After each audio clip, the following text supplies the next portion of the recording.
Kembali lagi di Kopdar, nongkrong bareng Radar Tarakan. Ya, hari ini cukup spesial, teman-teman. Kita langsung hadir di tetangga kita sebenarnya, Rumah Sakit Pertamina Tarakan, atau mungkin orang-orang Tarakan lebih familiar dengan istilah Pertamedika. Dan hari ini di samping saya juga ada bintang tamu yang cukup spesial karena keahlian beliau ini tidak banyak ada di Tarakan. Telah bergabung bersama kita Dr. Morlim Lembong, SPJP dok ya? SPJP, spesialis jantung dan pembuluh darah. Selamat datang dok di Kopdar. Hari ini bersama saya Rahman Saironi, kita akan ngobrol seputar tentunya kesehatan jantung ya dok ya. Bersama Dr. Morlim, dan kita karena bulan ini Radar Tarakan sedang menyelenggarakan event Fun Run. Nah, obrolan kita akan nggak jauh-jauh dari seputar pelarian nih dok. Tentunya yang berkaitan dengan kesehatan jantung. Tapi sebelum itu kita sapa dulu Dr. Morlim. Gimana kabarnya dok? Ya, baik. Baik dok ya. Jantung kasih. sehat dok. Jantungnya orang-orang nih ya. Jadi mungkin background dulu dok ya ke Pak Dokter di Rumah Sakit Pertamina Tarakan sebagai dokter spesialis dan jantung. Juga saya baca juga sebagai konsultan intervensi, intervensi kardio ya. Iya betul. Itu apa dok? Ya, tindakan-tindakan seperti kayak untuk pasang-pasang ring gitu. Oh, siap. Gitu. Boleh tahu sedikit dok, di Tarakan mungkin atau di Kaltara ya, dokter spesialis jantung itu sebenarnya ada banyak nggak sih dok, atau ada berapa orang? Kalau di Tarakan sekarang sudah ada ada 4, Nunukan 1, Tanjung Selor 1, Malinau 1. Oh, di Tarakan hanya dokter berarti? Yang kalau yang di Tarakan 4. Oh, mau darah 4. 4 itu Tarakan saja. 3-nya di luar Tarakan. Betul. Oke. Tapi yang jantung ini kan kebagi-bagi lagi dok. Iya, betul. Bedah itu sendiri lagi ya. Nah, jadi kalau di untuk jantung itu ada konsultan intervensi, aritmia dan sebagainya gitu. Ya, mungkin untuk saat ini baru saya yang konsultan intervensi. Baru dokter. Nanti teman-teman yang lain juga nanti pada ikut menyusul itu. Untuk siap, mudah-mudahan semakin banyak dokter spesialis jantung dengan spesialisasinya masing-masing di Kaltara, supaya kalau ada tindakan atau perlu treatment nggak perlu dirujuk lagi. Betul, karena sekarang masih ada beberapa ini dok ya, spesialisasi yang harus mungkin keluar kota. Betul. Ya. Sementara kita tahu nih di Kaltara transportasinya lumayan terbatas. Betul. Pesawat dan laut, dan nggak bisa milih waktu. Betul. Kita nggak bisa milih malam tuh, nggak bisa tiba-tiba dok ya. Itu agak challenge sedikit ya di Kaltara. Nah, kita mungkin ini karena kita sedang event Radar Tarakan ini lagi mau event Fun Run di tanggal 31 Agustus. Ini kita taping di tanggal 9 Agustus ya dok ya. Berarti mungkin kurang lebih 3 minggu kan ya. Nah, jadi teman-teman kita mungkin akan sedikit ngobrol dari perspektif kesehatan jantung nih, dari ahlinya langsung nih, soal hobi yang lagi hype sekarang nih dok, yaitu lari. Nah, soal lari sendiri, kalau dokter Morlim melihat dengan tren yang hype sekarang nih dok, perspektif dari kesehatan sendiri atau dari ahli kesehatan lah, gimana melihat tren ini dok? Apakah baik-baik aja? Apakah ini FOMO atau gimana gitu? Gimana tuh dok? Iya, terima kasih. Jadi sebenarnya sih kalau untuk lari itu olahraga yang bagus ya. Jadi untuk sekarang memang ngetren sekali. Nah, cuma memang itu kan kombinasi antara olahraga dengan rekreasi gitu loh. Nah, rekreasi ini dalam artian hiburan yang sifatnya murah tanpa biaya yang besar gitu. Dan kalau kita pikir-pikir juga, kalau olahraga lari itu kan olahraga yang simple ya, paling cuma butuh sepatu udah bisa. Bahkan bisa pakai sendal. Bisa pakai sendal. Sekarang bahkan ada sendal lari dok. Iya betul. Nah, jadi itu memang olahraga yang bagus. Dan itu kan kalau kita tahu kan olahraga itu ada 2 ya, yang sifatnya aerobik dan anaerobik. Nah, jadi ini adalah olahraga aerobik yang sangat simpel, sederhana, namun sangat bermanfaat untuk tubuh. Jadi memang kalau ini sifatnya sebagai suatu olahraga yang lagi ngetren, dan ini sangat positif gitu loh. Nah, jadi bisa dilakukan kapanpun, di area yang penting mungkin ada area untuk putaran larinya, run areanya, dan yang penting kondisi fisik juga baik. Saya rasa olahraga lari merupakan olahraga yang sangat baik, dan terutama itu juga olahraga yang baik untuk jantung juga. Dan cukup mudah untuk konsisten dok ya. Betul. Karena kadang-kadang olahraga tertentu ini agak susah. Iya. Terutama yang mungkin yang sifatnya game. Iya. Karena butuh teman. Iya. Lari kan bisa. Betul. Sendirian jalan dok ya. Ya, jadi karena kita kan kalau misalnya lari itu kan sendiri bisa tanpa harus punya temen. Atau kita juga misalnya kita punya waktu yang terbatas nih. Kita kerja mungkin seharian dari pagi sampai sore. Kita masih bisa punya waktu 30 menit spare time bisa lari gitu. Nggak perlu harus ke gym, nggak perlu harus punya olahraga tertentu gitu. Iya, tidak perlu. Ya mungkin sekarang ada lifestyle tentang itu. Tapi sebenarnya untuk kebutuhan dasarnya sendiri nggak perlu kompleks itu dok ya, untuk peralatan. Kita yang penting tahu kondisi tubuh ya. Betul. Ya memang masalahnya sekarang kadang-kadang kan saya sampaikan tadi, kadang-kadang ada orang yang lari itu lebih berat ke rekreasinya. Nah, jadi apalagi sekarang kan zaman digital nih, yang penting tampil gitu, diposting di media sosial, kesannya udah lari gitu. Validasinya. Iya betul. Tapi padahal sebenarnya yang paling penting adalah ketika olahraga itu dilakukan, kalau misalnya lari gitu ya mungkin minimal 30 menit itu sudah lumayan membantu dari segi kesehatan, bahkan sudah mulai membakar kalori itu. Iya betul. Gitu. Dan yang perlu ini juga dok ya diketahui mungkin oleh teman-teman, olahraga apapun itu yang penting konsistensinya dok. Betul. Karena efeknya itu akan terasa saat dilakukan untuk jangka panjang mungkin dok ya. Karena kalau kita lari sehari ya saat itu bugar, tapi yang penting terus menerusnya dok. Betul, konsistennya. Dokter sendiri dok, kalau misalkan sedang ada pasien atau sedang pemulihan, lari itu termasuk ini juga nggak dok? Nah, menunya itu untuk ini. Jadi sebenarnya kalau kita mau olahraga lari, kita harus tahu dulu nih, kita ini sehat secara jantung atau kita ada sakit jantung.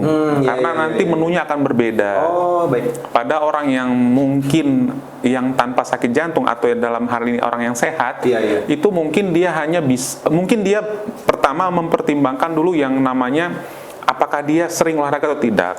Kalau dia memang misalnya dia jarang olahraga dan dia mulai lari, mungkin bisa dimulai bertahap. Jadi bertahap itu dalam artian tidak usah dulu lari cepat, durasinya mungkin tidak usah terlalu lewat dari 30 menit. Jaraknya juga. Terus dia harus punya waktu istirahat, itu mungkin misalnya diselisih 1 hari 2 hari begitu. Dan itu pun ditingkatkan dalam seminggu 2 minggu. Nah, tapi kalau misalnya pasien itu ada pasien jantung, itu nanti kalau misalnya di kami itu di bagian jantung, biasanya kami menilai dulu tingkat kebugarannya dia, apakah dia memang sudah pulih dari penyakitnya. Nah, baru nanti kita akan evaluasi. Nah, di jantung itu ada yang namanya bagian rehabilitasi dan prevensi. Jadi bagian rehabilitasi dan prevensi itu adalah teman-teman dokter jantung tuh yang fokus pada penanganan pasien-pasien pasien jantung yang akan menjalani proses rehabilitasi. Nah, di situ nanti di dalamnya ada menu-menu latihan apa saja yang boleh. Seperti layaknya recovery untuk penyakit yang lain. Nah, jadi biasanya di situ nanti mereka akan diberikan menu-menu apa sih latihan yang harus dilakukan. Nah, jadi memang porsinya akan jauh berbeda dengan orang yang sehat, yang tidak ada sakit jantung. Jadi sakit jantung kan juga terbagi paling tidak ada 2 kan, kayak ada yang memang sakit kelainan jantung, ada yang koroner kan ya. Secara umum seperti itu kan. Berarti buat teman-teman yang mungkin secara background lahir jantungnya normal, larinya jangan nunggu pas pemulihan. Kalau bisa nyari dulu, lari dulu gitu saat sehat gitu, jangan nunggu sakit. Nah, dan selain mungkin teman-teman kita yang ada masalah atau sedang pemulihan, sekarang kan dengan hobi yang hype ini dok, otomatis banyak orang-orang yang pemula, yang berlari, yang mungkin hidup misalnya sudah 30 tahun, seumur hidup nggak pernah olahraga, tiba-tiba diajak lari gitu. Itu bahaya nggak sih dok? Atau ada yang perlu diperhatikan? Jadi sebenarnya kita memang kan sekarang kan memang sih kadang-kadang kita berpikir nih, kita sehat atau enggak gitu. Memang kalau jawabannya kita sehat atau enggak, memang kita paling tidak memeriksakan diri ke dokter gitu ya. Tetapi kalau memang misalnya kita merasa nih sehat tanpa ada keluhan dan kita mulai berolahraga dalam hal ini lari, kita yang paling tidak yang bisa kita lakukan adalah mengenali diri kita sendiri dulu. Kalau memang kita secara fisik itu tidak pernah olahraga, berarti tetap semuanya dimulai dari tahap yang ringan. Jadi olahraga itu kan ada yang 3 ya, ada ringan, moderate atau vigorous atau yang berat. Kita mulai yang ringan dulu tuh. Artinya ketika kita mulai belajar olahraga, lari misalnya, kita mulai 3 kali seminggu dulu. Itu ideal rata-rata lah. Kita mulai misalnya dengan lari yang pelan, dengan pace yang pelan. Kemudian mungkin durasinya tidak perlu harus sampai benar-benar lewat dari 30 menit dan sebagainya. Kemudian yang berikutnya juga kita harus tahu bahwa ketika kita sudah merasakan ada keluhan-keluhan seperti berdebar, ada terasa sesak nafas, atau mulai kram, pusing, itu udah terlalu berarti itu kita udah melewati batas tuh. Jadi sinyal, Dok, jadi kalau memang misalnya kita masih dalam tahap pemula, paling tidak untuk menjaga amannya kita ketika sudah mulai ngos-ngosan ya udah berhenti aja dulu. Ada gejala-gejala tidak biasa ya, Dok? Tuh udah mulai waspada tuh. Atau kita mulai ngos-ngosan tuh berhenti aja. Nah, kalau memang kita setelah melakukan itu dalam seminggu, itu kayaknya kita nggak ada masalah apa-apa nih, ya kita udah bisa naikkan pace kita atau durasinya yang tadinya mungkin cuma mampu 15 menit 30 menit kita tambah begitu. Tapi paling tidak semuanya harus dilakukan secara bertahap dan kenali gejala yang tidak kita biasa rasakan gitu. Jadi misalnya kalau kita tiba-tiba udah jalan begitu atau misalnya lari kecil tapi tiba-tiba udah berdebar atau bahkan pusing, bahkan pandangan mulai gelap, mulai berhenti gitu. Ya kadang-kadang kan, Dok, kita tuh dengan badan ini orang mungkin kalau yang punya peralatan tertentu yang menunjang bisalah mengukur secara teknologi, walaupun sebenarnya pengukur terbaik kita sendiri mengetahui. Nah, tapi kan kadang-kadang nih, Dok, kita seringkali mungkin karena senang, euforia, atau mungkin gengsi. Nah itu kadang-kadang orang lupa mengontrol gitu. Mungkin ini yang terjadi, kadang-kadang kita merasa tidak lelah nih, padahal secara hitung-hitungan tubuh kayak detak jantung, napas itu sebenarnya udah melewati batas. Gimana tuh, Dok, buat orang-orang yang mungkin terobsesi sama performa atau secara tidak sadar dia mengejar performa tertentu, itu cukup berbahaya nggak sih, Dok, sebenarnya? Jadi sebenarnya kita harus bedakan dulu ya, kita nih mau olahraga, mau cari sehat atau kita mau cari prestasi. Itu hal yang beda. Karena kalau kita mencari prestasi, kita tentunya harus dalam pengawasan pelatih. Gitu, profesional. Tapi kalau misalnya kita dalam tahap yang sifatnya hanya untuk olahraga kesehatan, berarti kita tetap sekali lagi kita mulai dari secara bertahap gitu loh. Karena kita nanti kan bisa merasakan sendiri ketika kita sudah mulai lari olahraga, mulai dari tahap yang ringan dulu sampai ke sedang, kita kan udah mulai mengetahui tuh batasan kita seperti apa. Nah, biasanya kalau orang yang sudah sering olahraga, dia akan lebih pede gitu loh, menaikkan pace-nya, menaikkan jaraknya, durasinya dan sebagainya. Jadi tetap semuanya itu kalau misalnya kita mau olahraga tetap mulai secara bertahap. Nah, terutama nih untuk orang-orang yang udah usia 40 tahun ke atas, itu harus hati-hati tuh. Apalagi misalnya orang-orang tersebut memang dikatakan sehat.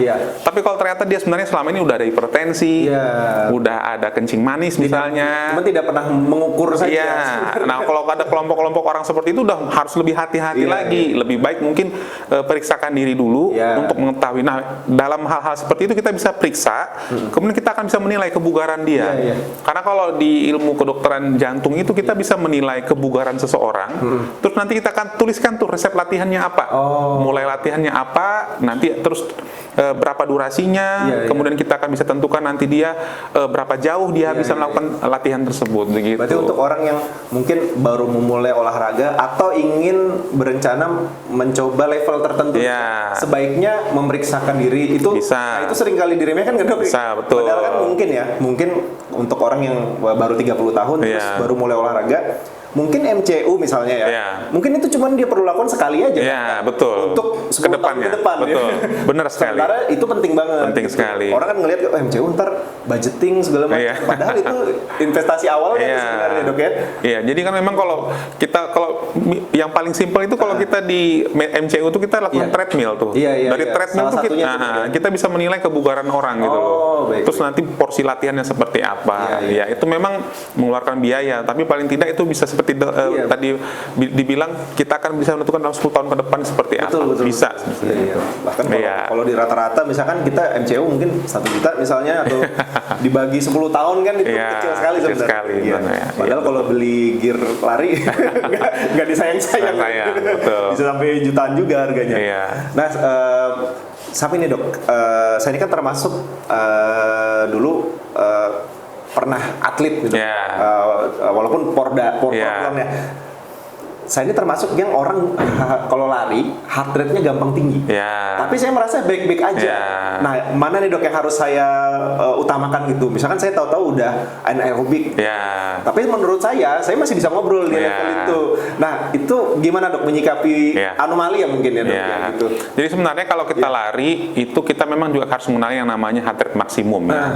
Jadi kadang-kadang kita tidak merasa berdebar tapi padahal jantung ini udah cepat sekali. Jadi kalau kita tahu heart rate maksimal tuh maksudnya itu adalah heart rate disesuaikan dengan umur, usia. Jadi misalnya kalau kita usianya 30 atau 40 berarti 220 dikurangkan usia. Itulah heart rate maksimal. Itu maksimal, tapi kita jangan sampai maksimal. Jadi memang kalau misalnya umurnya 40, berarti dia 220 dikurang 40 atau 80 itu maksimal.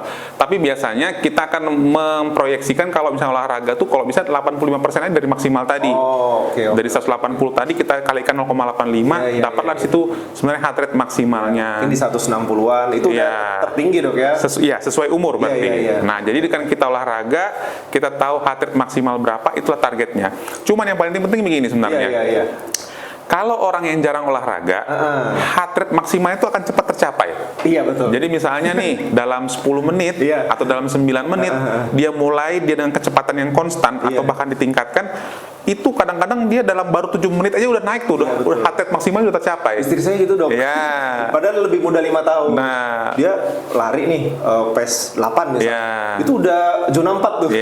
Tapi kalau misalnya dia itu misalnya orang yang sangat terlatih, rutin olahraga, kadang-kadang nanti 20 menit tuh baru sampai heart rate maksimalnya. Bahkan itu baru fat burning mungkin. Betul. Zona 2. Jadi makanya semakin orang terlatih, maka heart rate maksimalnya akan lebih lama tercapai. Postur juga pengaruh nggak dong? Berat badan juga berpengaruh. Karena jadi kan orang yang gemuk ngos-ngosan. Iya betul. Karena kan dengan dia berat badannya makin besar, berarti luas penampang tubuhnya besar, jantungnya makin kerja lebih keras, sehingga heart rate-nya lebih cepat gitu loh. Dengan jarak yang sama, kecepatan yang sama, logikanya dok ya, orang yang lebih gemuk lebih cepat naik heart rate. Betul.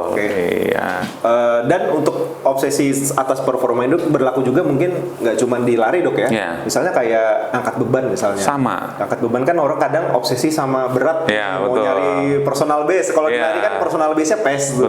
Kalau orang nge-gym tuh kan biasanya personal base-nya kilogramnya. Betul. Itu jadi sama juga dok ya. Iya sama, makanya kan kalau di olahraga gym itu misalnya kita angkat barbel, bell press gitu kan. Jantung juga kan itu dok? Iya bisa, tapi paling tidak kita kalau ada bedanya antara repetisi dengan beban. Iya. Jadi misalnya kita 5 kilo tapi kita repetisinya tuh misalnya lebih sering, itu berbeda hasilnya dengan misalnya kita angkat 15 kilo tapi repetisinya lebih rendah. Iya, goalsnya beda. Nah gitu. Jadi sebenarnya kalau untuk orang-orang yang sifatnya mau pengen sehat, justru repetisi lebih bagus. Iya betul. Tapi kalau orang yang memang mengejar postur tubuh, otot, memang power memang akan dinaikkan. Dan biasanya semakin naik beban, pasti repetisi makin kurang. Gitu. Tadinya kalau 10 kilo dia 12 kali. Iya betul. Ya, anggaplah kalau dia 20 kilo separohnya. Iya betul. Makanya orang biarpun dia ngangkatnya ringan-ringan, tapi kalau repetisinya sering bahkan berulang-ulang sampai itu pedas itu otot, jadi juga ototnya.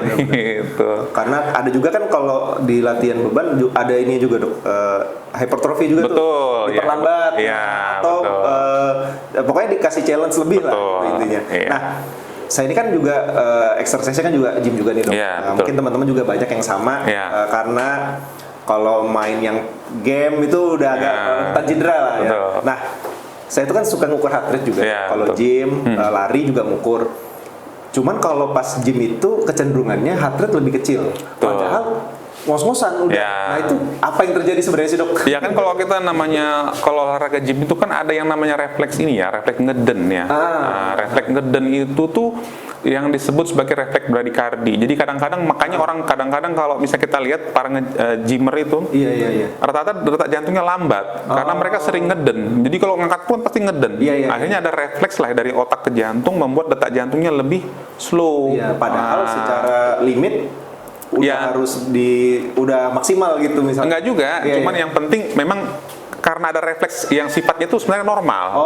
Jadi pada orang-orang yang ngeden, jadi misalnya pada orang olahragawan, tukang trompet, itu orang-orang yang suka ngeden itu artinya akan refleksnya itu lebih sering muncul. Makanya ketika dia olahraga angkat beban itu, ya detak jantungnya lebih pelan. Gitu. Makanya dalam kondisi mungkin yang sama lelahnya, tapi diangkat beban heart rate lebih lambat naik dong. Karena ada refleks tadi itu, betul. Berarti otomatis untuk mengukur itu semua dok, olahraga memang sebaiknya punya jir-jir untuk penunjang gitu dok ya. Minimal kayak smartwatch atau mungkin ya smartwatch paling gede dok ya. Iya, memang smartwatch itu penting ya. Jadi memang jadi untuk mengukur heart rate itu bisa dari smartwatch.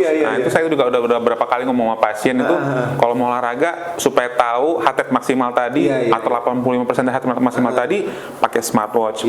Dan yang penting juga ternyata dari smartwatch itu kita juga bisa tahu performan kita. Jadi ternyata yang kemarin minggu lalu saya 1 kilo itu 10 menit.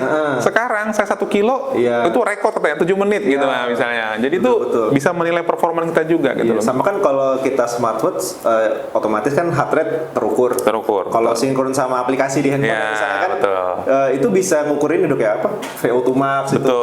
Artinya mungkin pace sama, jarak sama, tapi salah satunya lebih baik karena kita nggak ngos-ngosan. Kan gitu ya? Iya betul. Jadi semakin kita bagus olahraganya, maka akan terukur VO2 max-nya makin tinggi. Benar. Itulah jadi pentingnya kan nggak harus mahal dok ya. Ibaratnya gini mungkin ya kayak jam tangan smartwatch yang harganya mungkin under 1 juta sama yang 2 juta ke atas beda nih secara fitur. Tapi kan mungkin akurasinya tipis-tipis kan. Memang nggak 100% sama. Tapi itu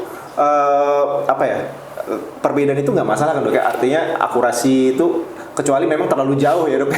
Ya saya rasa sih mereka sudah punya validasi sendiri tapi paling tidak saya rasa saat ini juga orang-orang make yang maupun berapapun harganya tuh saya rasa sudah oke lah. Udah oke gitu loh. Jadi, dan di samping juga diri sendiri ngerasain ya. Apa istilah listen to your body lah ya. Karena kita nggak tahu nih kapan perangkat ini akan error. Saya pernah tuh dok lari udah 3 kiloan gitu, heart rate masih zona 1. Ternyata kurang kencang. Nah kadang-kadang kayak gitu tuh. Dikecengin baru naik. Padahal udah ngos-ngos. Karena juga memang yang smartwatch itu memang ini agak susah smartwatch sesuai pengalaman saya juga. Kalau smartwatch itu kalau dia lari di lapangan terbuka itu karena dia membaca gerakan kita. Makanya dia akan menghitung langkah kaki kita dan sebagainya. Jumlah kilometernya berapa. Yang agak susah tuh kalau misalnya di treadmill. Kalau di treadmill karena kita kan kadang-kadang kita nggak gerakan tangan, cuma megang pegangan. Nah gitu. Jadi kekurangan smartwatch kadang-kadang di situ gitu loh. Nah, jadi tapi memang kalau kita di lapangan terbuka, dia akan lebih akurasinya lebih tinggi. Terbantu gitu GPS juga dong. Betul. Ya? Tapi sebenarnya dari semua fitur tuh kayaknya heart rate tuh ya, yang paling aman. Itu bahkan saya sering ngobrol juga sama istri, sampai saya beliin tuh. Itu kaitannya sama nyawa loh itu. Iya benar. Orang ngerasa belum lelah, tapi heart rate-nya udah peak kan, udah spike. Dia karena senang kan melakukan. Karena saya tuh ngerasa ngebuktiin itu waktu main bola. Jadi main bola tuh ternyata heart rate tinggi banget. Betul. Tapi karena kita seneng, jadi nggak kerasa. Betul. Jadi memang itulah gear penting dok ya, dan yang nggak kalah penting mengenali diri sendiri. Gitu. Betul. Jadi tapi di samping itu semua dok, mungkin ada faktor lain terkait olahraga apapun lah ya. Mungkin salah satunya lari. Kita perlu juga nggak dok memperhatikan kayak kita nih sudah tidur cukup apa enggak, makan cukup apa enggak, atau jarak makan dan olahraganya. Karena saya tuh misalnya nih saya semalam tidur cuma 3 jam. Saya nggak berani pagi, nggak berani lari. Nah apakah memang ada dok rules seperti itu dari perspektif jantung? Jadi kalau misalnya kalau kita perspektif jantungnya, kalau olahraga yang penting itu paling tidak 3 kali sampai 5 kali seminggu. Itu dulu aja. 3 kali sampai 5 kali seminggu. Idealnya. Berarti kan ada waktu rest, istirahat, recovery. Jadi tujuannya kita melakukan recovery adalah menghindari cedera. Cedera karena kelelahan. Terus yang kedua, kenali juga. Artinya ketika kita sudah over atau kita sudah overheat artinya kita tuh sudah kerja mungkin semalaman, kurang tidur dan sebagainya, mungkin nggak perlu dipaksakan. Karena justru orang yang misalnya tadi malam tuh nggak tidur, itu heart rate-nya tuh lebih gampang naik ketika dia olahraga, lebih cepat capek. Saya udah buktiin dulu. Nah, Apalagi dia kalau misalnya nih dia udah ngantuk, begadang, dia tambah lagi kopi, ada kafeinnya. Aduh, makin deg-degan. Tambah tuh resiko akan terjadinya suatu hal-hal cedera dan sebagainya. Dan itu pasti akan mempengaruhi performa dan kadang-kadang itu membahayakan jantung. Gitu. Tapi begadang itu memang apa ya? Aktivitas yang kayaknya top red flag itu kali, Dok, ya, di antara makanan lain-lain. Ya memang begadang nggak bagus ya, karena kan kita kan tubuh kita tuh butuh istirahat, butuh resting. Secara natural kan harus tidur. Betul, gitu. Oke. Iya. Makanya kita tuh dulu waktu masih muda lah, waktu atlet gitu, sebelum latihan fisik, bisa ada latihan fisik tuh ada sesinya kan. Itu kita ngukur ini. Dulu belum ada ini kan. Denyut tadi. Ketahuan tuh siapa yang begadang dari situ. Karena kalau semuanya pada tinggi, biasanya latihannya di betul sekali. Iya. Berarti harus disesuaikan dulu, Dok, ya. Perhatikan sebelum dan sesudah workout itu tidurnya cukup. Karena kadang-kadang termasuk teman-teman yang diet nih mungkin ya, mengira olahraga itu satu-satunya faktor, Dok. Padahal nutrisi dan istirahat itu lebih penting ya. Walaupun tiga-tiganya penting sebenarnya. Iya, jadi kan memang itu kan yang sering kita salah paham ya. Jadi kalau kita misalnya ini kadang-kadang kita agak sedikit geser nih. Jadi untuk orang teman-teman yang mau menurunkan berat badan, itu sebenarnya olahraga itu cuma 20% loh. Dari upaya kita menurunkan berat badan. Sisanya itu adalah nutrisi dan istirahat cukup. Karena memang ternyata metabolisme kita itu banyak dibakar ketika kita tidur. Justru paling maksimal. Iya, karena itu tubuh kita benar-benar istirahat dan enzim-enzim apapun yang semua bekerja itu ketika kita tidur. Optimalnya tidur. Betul. Nah, nutrisi juga penting. Nah, saya juga punya pasien nih, pelari, dan sekarang jadi pelatih lari dan sudah pergi kemana-mana maraton. Setelah membersihkan diri, ternyata kolesterolnya tinggi, LDL-nya tinggi. Pasiennya kurus. Padahal postur bagus. Nah, ternyata saya tanya, ternyata memang kebiasaan seperti itu. Setelah dia lari, setelah dia misalnya olahraga, dia makannya gorengan dan sebagainya. Nah, jadi itu membuktikan bahwa olahraga itu nggak satu-satunya cara kita menurunkan kolesterol atau menurunkan berat badan. Nah, satu. Yang kedua, ternyata memang kalau ibarat kita punya kendaraan, kalau kita performa itu mau bagus, kita pakainya ya golongan bensin yang tinggi oktannya.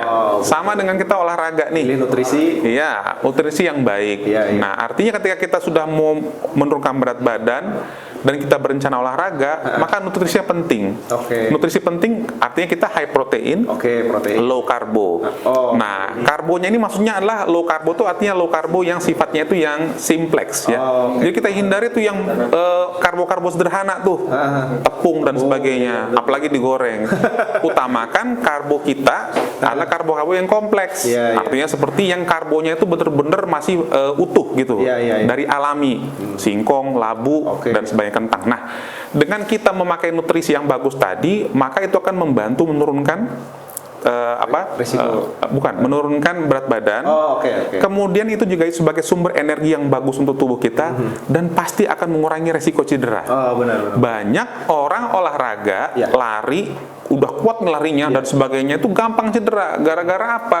Nutrisinya nggak bagus. Dia udah olahraga tapi masih makan gorengan, ote-ote, pisang goreng dan sebagainya.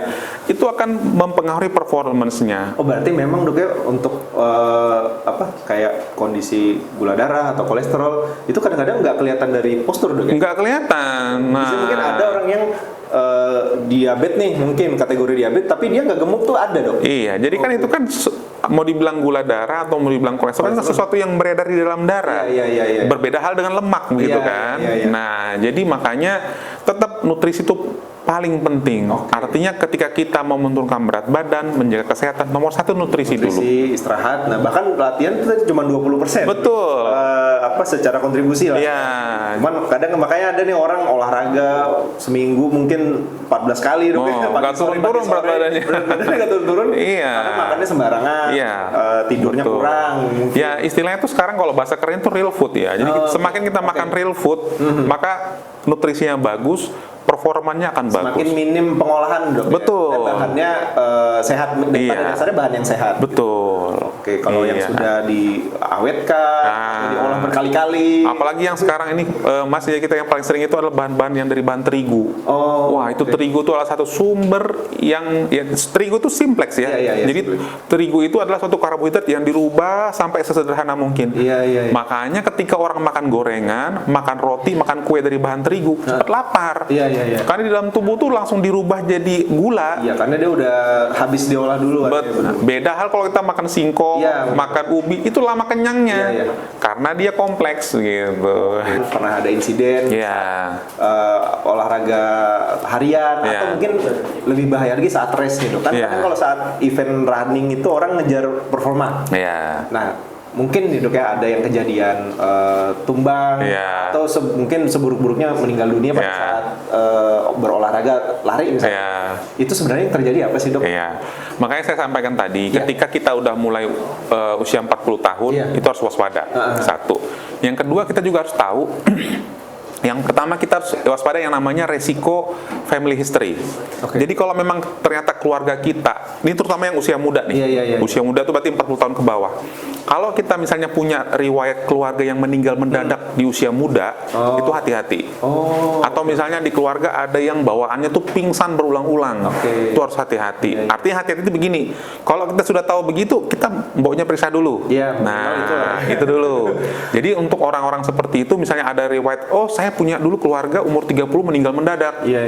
Atau saya dulu punya keluarga tuh sering pingsan. Atau karena ada sesuatu penyakit jantung yang sifatnya genetik, itu ada kaitannya secara genetik tadi, itu juga bisa berkaitan dengan yang kita kita alami.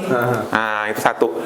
Yang kedua, yang sering juga adalah misalnya yang teman-teman yang punya riwayat sakit jantung koroner atau aritmia tertentu, atau aritmia itu maksudnya gangguan irama jantung.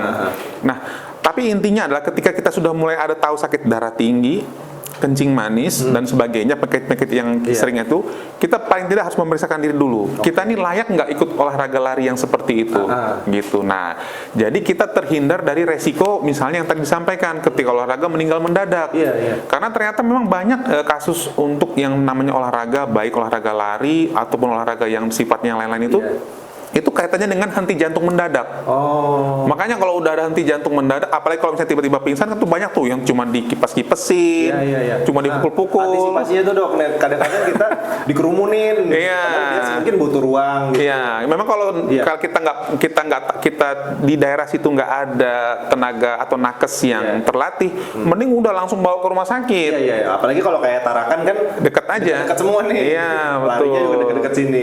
Jadi makanya kalau nanti nih misalnya mudah-mudahan sukses nih acara fun run-nya Jadi kalau kita mau ikut, paling tidak kita kenali dulu kita ini usianya berapa, kita ini sudah sering olahraga atau enggak, atau baru mau ikut-ikutan. Nah, kalau kita memang baru mau ikut-ikutan, kenali dulu kita punya nggak keluarga yang riwayat seperti tadi. Terus yang berikutnya, saya ini usianya berapa, atau saya apakah ada penyakit yang lain misalnya hipertensi dan sebagainya. Apalagi kalau dia sudah ada namanya diagnosa penyakit jantung koroner. Itu harus hati-hati tuh. Karena itu bisa terjadi kapanpun, Dok, ya.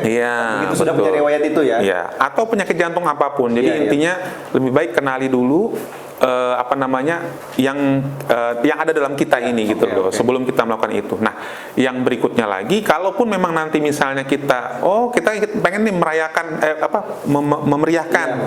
Ya udah, nggak usah ngejar yang personal base karena gini loh, saya ini kan kayak kita nih yang bukan atlet aktif lah paling secepat-cepatnya berapa sih? Gak juga podium gitu. Jadi mending santai-santai aja. Apalagi kalau acaranya udah labelnya fun. Namanya juga fun gitu kan. Saya juga diingatin tuh sama Pasi. Bilangin nggak usah terlalu banyak podium, Mas, nanti orang balapan gitu.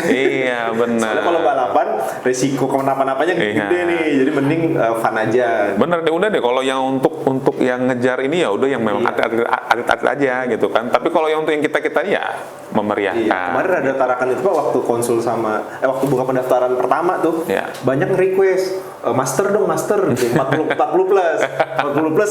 Saya tuh sebenarnya pertama 40 berapa orang sih gitu. Yang kedua, mereka nih kalau disediain podium ntar balapan. Kalau balapan risikonya lebih tinggi. Kalau yang muda-muda mah paling ya kalau yang jago kelihatan jago gitu, kesenjangannya beda jauh banget gitu antara yang jago yang enggak. Tapi kalau master nih pasti kentara tuh, mantan atlet, tentara-tentara. Ya, saya takut tuh jadi saya nggak ada itu untuk yang master. Jadi saya umum aja lah. Kalau memang yang merasa master masih mau balapan sama yang muda silakan gitu. Kalau nggak kekejar ya udah jangan dikejar. Iya namanya juga fun run ya. Sebenarnya kita yang pertama kita cari sehatnya dulu.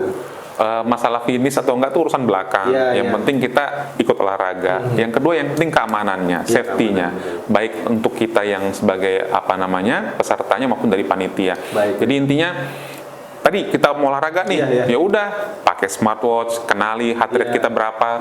Kalau memang misalnya kita bingung, ya udah kita tahu umur berapa kita. Misalnya umur 30, berarti heart rate maksimalnya 220 kurang 30. Kalau lebih amannya lagi kaliin 0,85. Nah, jadi maksimalnya segitulah heart rate kita. Saya sendiri udah membatasin 75% tuh. Kalau bisa. Udah agak spek di atasnya tuh kayak pelenin, kadang jalan tuh. Jalan. Jadi seperti tadi Mas sampaikan, kalau udah begitu udah pelenin atau istirahat gitu. Jadi itu lebih aman gitu lah. Jadi ketahuin kondisi tubuh, cek history family history karena khusus jantung nih spesifik nih karena bisa genetik dia. Betul. Dan yang ketiga sebaiknya lengkapi dengan gear pengukur kebugaran. Betul. Jadi sama mungkin yang terakhir juga harus persiapan dok ya. Betul. Apalagi untuk event yang kayak Radar Tarakan nih masih ada 3 minggu. Ya paling enggak sekarang udah latihan gitu loh. Persiapan. Minimal kalau belum pernah olahraga jalan lah. Bener. Betul sekali. Jadi itu kan nanti kan kalau misalnya olahraga kayak gitu, fun run gitu kan ya pace-nya kan ya cuma 9-10 udah cukup gitu loh. Lagian ini yang Radar Tarakan dok ya, saya batasin pace 15 atau 70 menit. Benar. Kalau jalan aja tuh kan paling 1 jam lah ya 5 kilo itu. Jadi kalau 75 nggak finish ya berarti emang mampir. Jadi memang sebenarnya ini juga bagus juga sih. Jadi kalau misalnya kita nggak terlalu kuat lari, jalan cepat juga bagus kok. Bagus banget. Malah bagus banget dong. Benar. Nah, jadi kalau memang kita rasa lari nggak, coba jalan cepat dulu. Apalagi yang mungkin secara postur udah nggak ideal. Benar sekali. Udah nggak muda. Gitu. Benar sekali Mas. Jadi kalau teman-teman yang istilahnya memang berat badannya mungkin kurang proporsional, jalan cepat itu. Lebih aman. Jalannya cepat dok ya. Karena kalau kita jalan tuh kan ngukur heart rate. Kalau nggak cepat tuh masih pemanasan. Betul. Jadi naikin sedikit lah. Jadi efek fat burn-nya juga lebih besar. Betul. Karena kadang orang tuh bilang jalan kaki tuh olahraga, tahu nggak semua jalan kaki sebenarnya dok ya. Ada jalan yang intensitasnya beda. Walaupun bukan lari ya dok ya. Oke, ini banyak banget nih insight. Saya pengen banget nih dok masih ngulik-ngulik lagi, tapi kita ke batas durasi ini. Apa-apa. Mungkin kita nanti next bisa podcast lagi nih dok bahas selain lari lah kita ngobrolin soal jantung. Dan terima kasih dok sudah menerima kami nih. Biasanya kita menerima orang di studio. Terima kami di Rumah Sakit Pertamina Tarakan atau Pertamedika Kota Tarakan.